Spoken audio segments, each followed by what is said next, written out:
Alright, hi. This video is going to be sort of a way to tell a story, my story that I have. I want my story to kind of go out there so people kind of understand me a little better and they're not always judging me. For those of you who don't know me, my name is Jess. I'm 17. I'm a girl, and I say I'm a lot, sorry.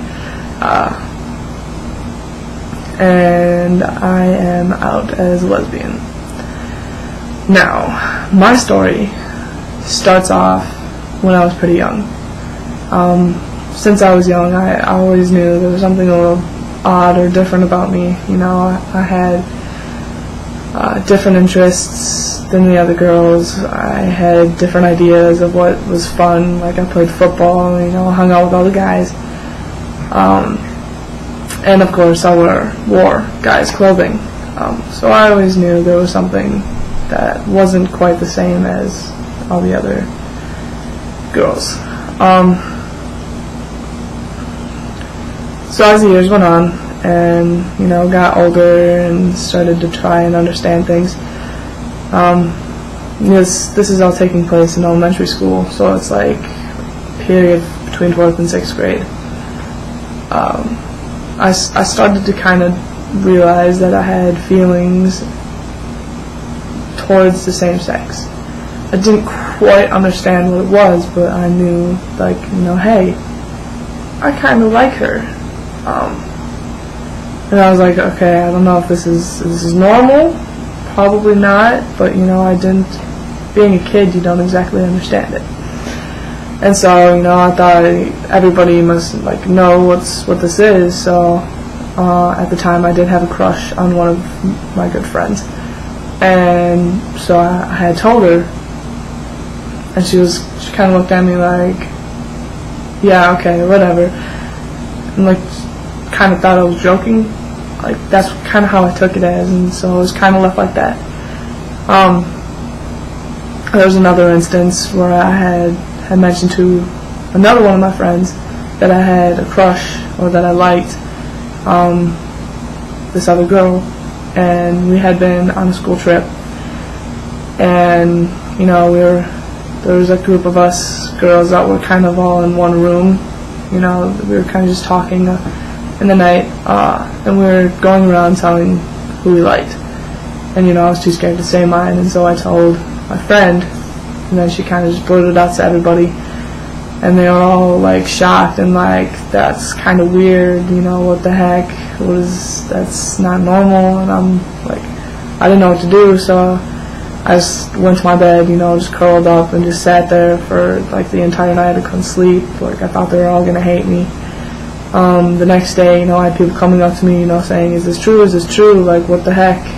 It's kind of weird, And I'm like, no, it's not true. It's not true. It was just a joke. I like this one guy. He's up. I like this one boy. He's a good friend with my family. And so I had to try and make up lies. That really didn't work, because eventually rumors started, and I lost some of my friends. They stopped talking to me, hanging out with me. Nobody would really kind of hang out with me at all, except for the guys on the football team. Even then, some of the guys were what the heck is wrong with her? Is there's something a little off about her? I don't know if we should be playing with her or whatnot. But having my friends kind of leave me, and the rumors that I finally got back to me, and I kind of heard what people were saying. It hurt. I didn't understand why being so different was such a bad thing, and so I had all those problems at school. I told teachers and principals and everything, and they didn't do anything about it. And so I had all this stuff at school to deal with, and then when I got home, life wasn't much better. I had issues with my parents, and there were just issues in my family in general that were going on. And so I didn't have a safe place where I could be. At school, I would get tormented. At home, I would get tormented, and so it was kind of a lose situation wherever I went. And so, even being a kid, I thought, what is one way I can get out of this? What is the one thing that I can do that will make this all go away? And as a kid, you don't think that this would ever cross your mind, but it crossed mine.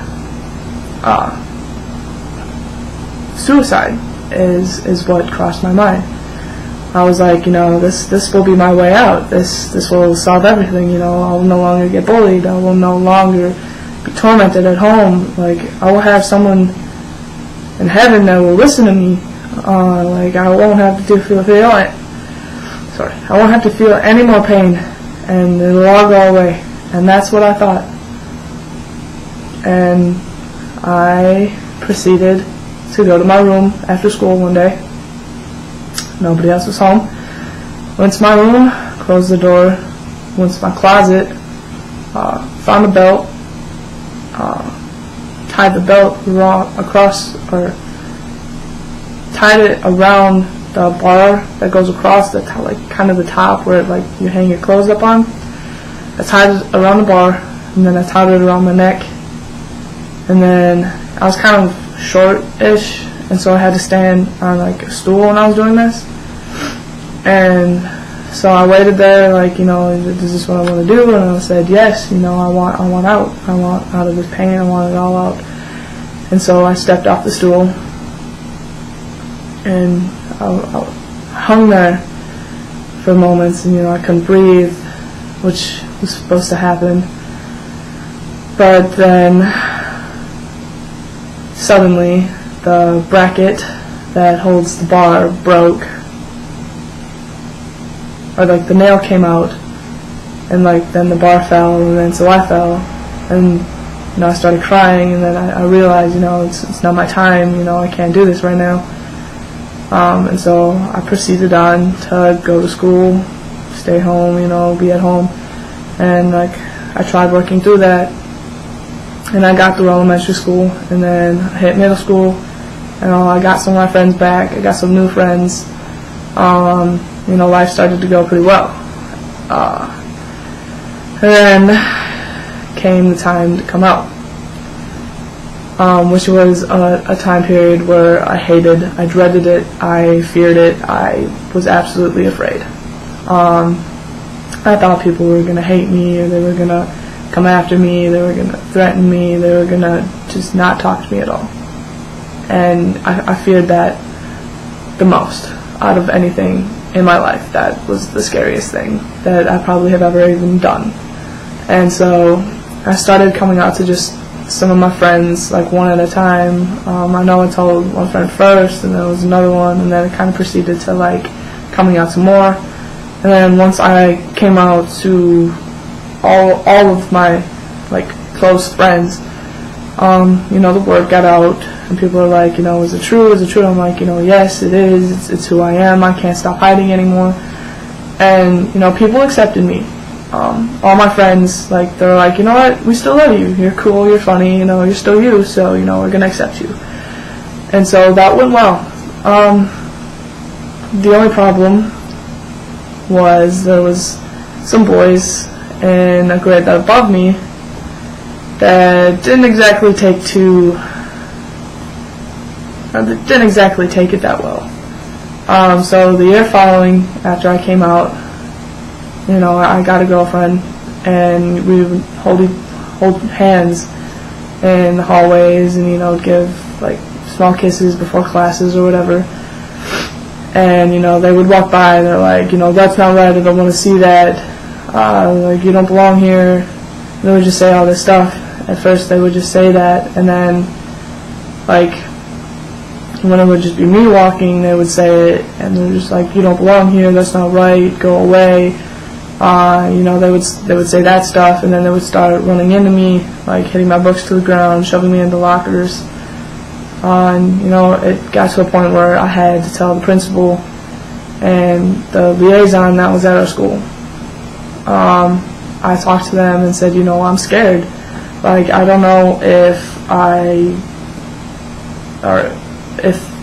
these people are going to end up attacking me, or they're going to go, I don't know what's going to happen. Like, I was scared for my life.